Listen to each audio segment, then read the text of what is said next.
Hey all, welcome to this next video. My name's Adam Jason. I am the founder and creator of BRRRR.com.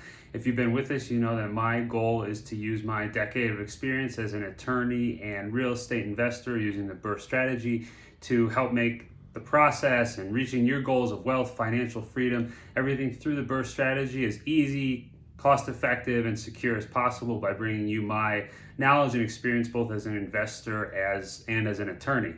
Today, what I want to talk to you about are critical lease provisions that you should be including in all of your lease agreements. So, there's things that are obvious, rent, security deposit. What I want to talk about today are the kind of things that you kind of learn through experience, but through the benefit of what I'm doing and others out there, that you can anticipate in advance and cover in your agreements in an anticipatory fashion so that you're not getting caught by surprises and that you're planning for all the kind of issues that come up dealing with tenants and all that in advance. So today we want to talk about those critical lease provisions that you might not expect when you first get into investing, or if you've only have a couple properties or a couple of years working with tenants that might not show their head for an extended period of time, but you can plan for now because you learn from other people who have had these experiences and have seen these issues and now know how to deal with them. The big part of covering all these things is to be super clear with your tenants up front. And you do that really through a lease agreement. You can have conversations with them and explain things to people, but if it's not in writing, it's not even enforceable, but it's tough to point back to something and say, I told this person this, they're supposed to do that. We want to make things as formal as we can and treat this as much of like a business as we can, because we're depending on this for our wealth and our financial freedom and building projects into our portfolio and reaching all of our goals. So we have to take it seriously, and that means getting our paperwork in order and having the right lease agreements. So let's jump into some of these provisions. The first one to talk about is making sure that you have an auto renewal provision in your lease agreements. What do I mean by this? I mean that you don't want to, every time, let's say you're leasing your properties for 1 year.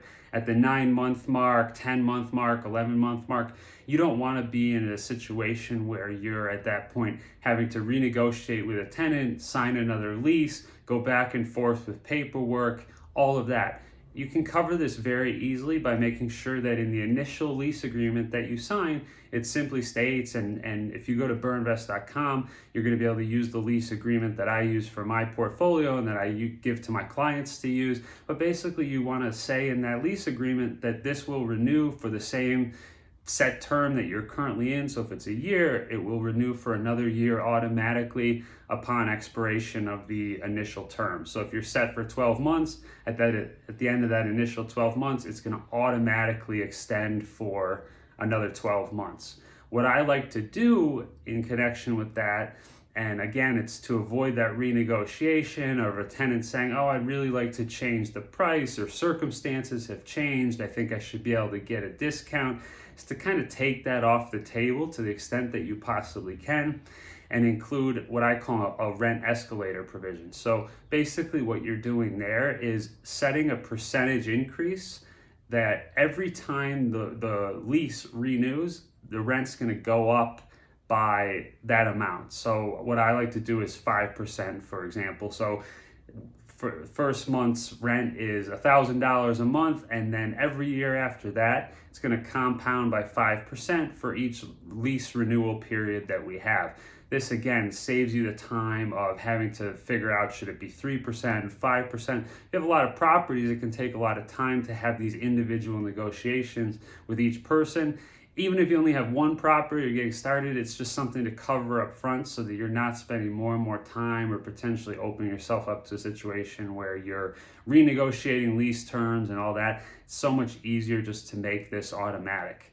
On a related point with that, and I've made another video about this before, but I think it's important to have in your lease what I call a security deposit catch-up. So what do I mean by that? When you first sign that initial lease agreement, you're going to sign it, and let's say it's again $1,000 a month.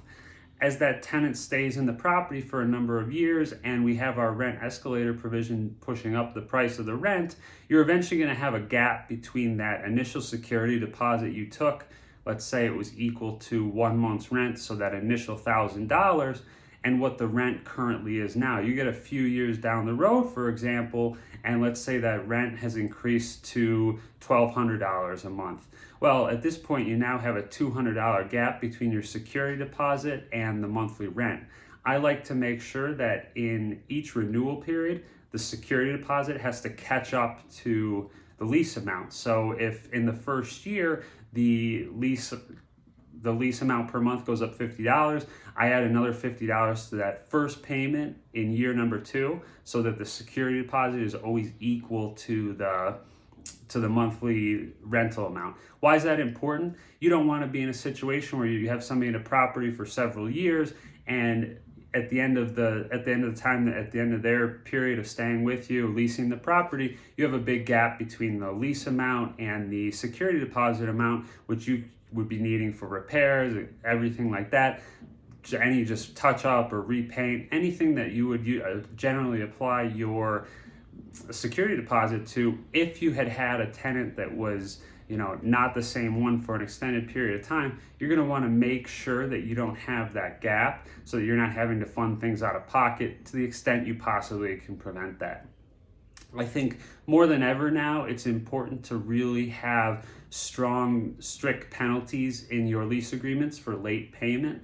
And I see more and more people just trying to delay or not taking things seriously. Sometimes, honestly, it seems that if you have tenants and they know that you're not, call it a professional management company, or you're just doing this as, you're a landlord for a couple of properties, somehow flexibility seems to creep in, and people seem to take it less seriously to pay rent on time than they might if they're living in, call it a more professionally run condo building or whatever might have it. So you need to let people know, again, going back to the point that we started, that this really is a business for you, and you're going to hold them to the contracts that they sign, and doing so requires that penalty fee in the case of late payment.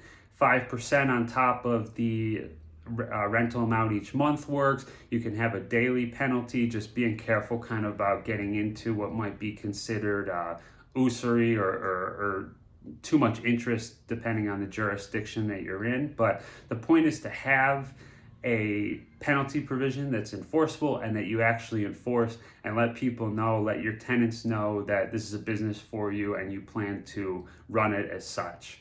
The other one that I think is really important is, to the extent you can, and this is, people talk about what kind of property should I get into? Should I be doing Class C, Class B, Class A?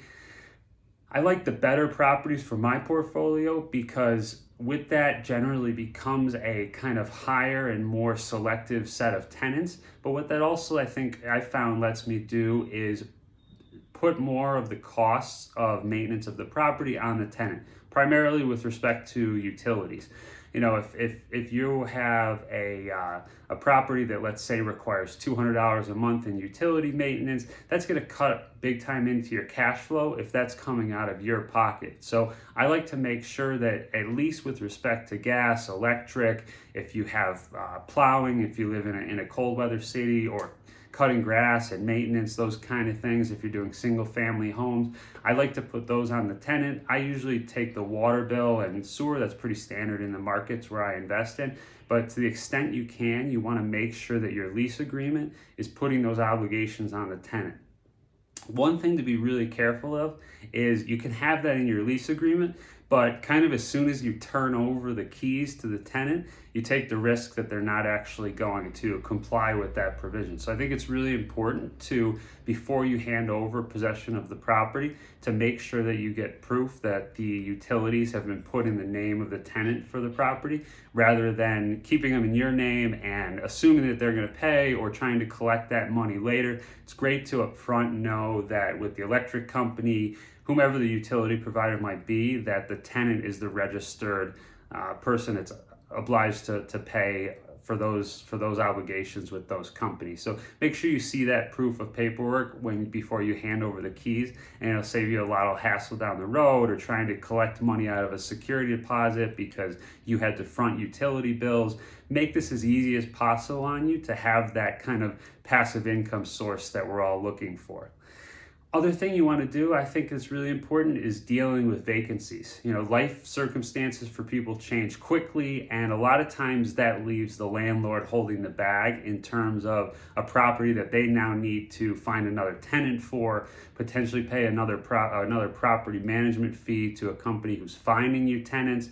It can really have a detrimental effect on your cash flow if you're not prepared for it. So one thing to make sure you include in your lease agreements is that in the case of the vacancy, the tenant has to pay for any balance of the remaining period. So if it's a 12-month lease and they leave in month 8, they still have to pay the 4 additional months that they would have paid if they were living in the property. This gives you some comfort so that you are not standing there waiting for another tenant. You have a couple months of vacancies.